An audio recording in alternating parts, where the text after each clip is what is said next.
ایک تو یہ ہے کہ اگر آپ دیکھیں کہ اب تو عرب ممالک کی آپس میں بھی قربتیں نہیں ہیں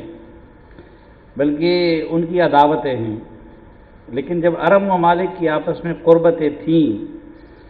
اور انہوں نے مل کے اسرائیل کو چیلنج کیا تھا، تو یہ ایک بدقسمتی رہی ہے کہ ہر جنگ میں اسرائیل اپنا رقبہ بڑھاتا رہا اور فلسطین سکڑتا رہا اور عرب ممالک کو شکست ہوتی رہی۔ دوسرا، میرے خیال میں موجودہ جو یو اے ای نے ان کے ساتھ تعلقات بہتر کیے اور سعودی عرب وغیرہ اس بارے میں سوچ رہے تھے، اس سے زیادہ نقصان فلسطین کاز کو پہنچایا ہے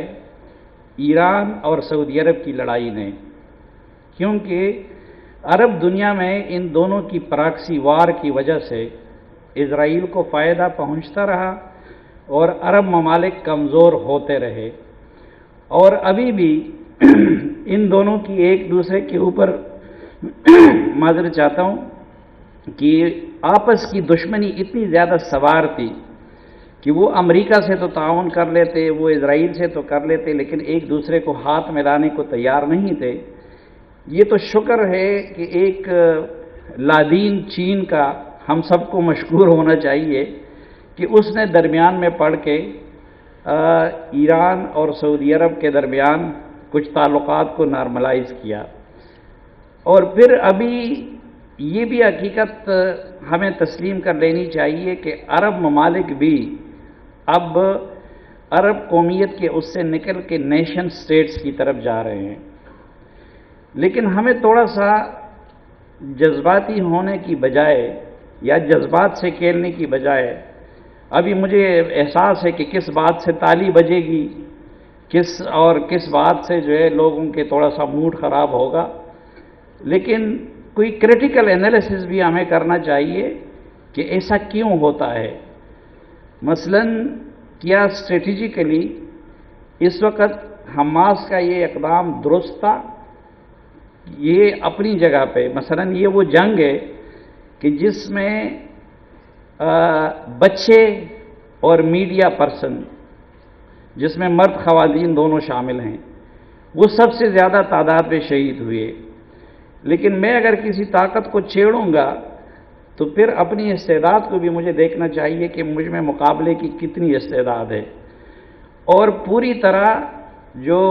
اس وقت مغربی کنارے کی جو حکومت ہے وہ بھی شاید حماس کے ساتھ آن بورڈ نہیں تھی۔ ہونی چاہیے کہ کون سی طاقتیں تھیں جنہوں نے حماس کو شہ دے کر اس اقدام پہ ابھارا اور پھر غزہ کے لوگوں کو تنہا چھوڑ دیا اور اس کے ساتھ عملی کوئی قدم نہیں کیا۔ تو یہ بہرحال اپنی جگہ پہ حقیقت ہے کہ ملیٹریلی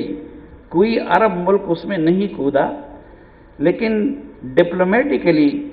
کچھ نہ کچھ بعد میں ہلچل ہوئی، اور جس طرح محمد بن سلمان نے جا کے جہاں سے کنگ فیصل نے خطاب کیا تھا اسی کرسی پہ اور اسی روم میں بیٹھ کے انہوں نے فلسطین سے متعلق وہ اپنا مطالبہ دہرایا، لیکن یہ حقیقت اپنی جگہ پہ ہے کہ تمام عرب ممالک، ایون تمام ایشیائی ممالک، ایون تمام اگر اس کے ساتھ ایسٹ ایشیا بھی ملا دیا جائے، ان سب کے مطالبے کا وہ اثر نہیں ہو سکتا جو تنہا امریکہ کے صدر کے کسی ایک بیان کا ہو سکتا ہے۔ تو شاید انہوں نے یہ بھی سوچا ہوگا، اس وقت ہر ایک کو اپنی اپنی بقا کی پڑی ہوئی ہے کہ اگر ہم کچھ کریں گے بھی تو اس کا کچھ فائدہ ہمیں نہیں ہو سکتا اور نقصان ہو سکتا ہے۔ جو میڈیا کا معاملہ ہے، تو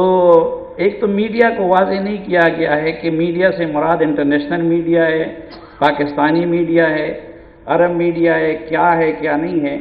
لیکن غازی صاحب نے بالکل صحیح پوائنٹ آؤٹ کیا کہ ہم تو اپنے پڑوس میں ہونے والی جنگوں کی کوریج نہیں کر سکتے، بلکہ ہم پاکستان کے اندر جو کانفلکٹ زونز ہیں ان کی کوریج نہیں کر سکتے۔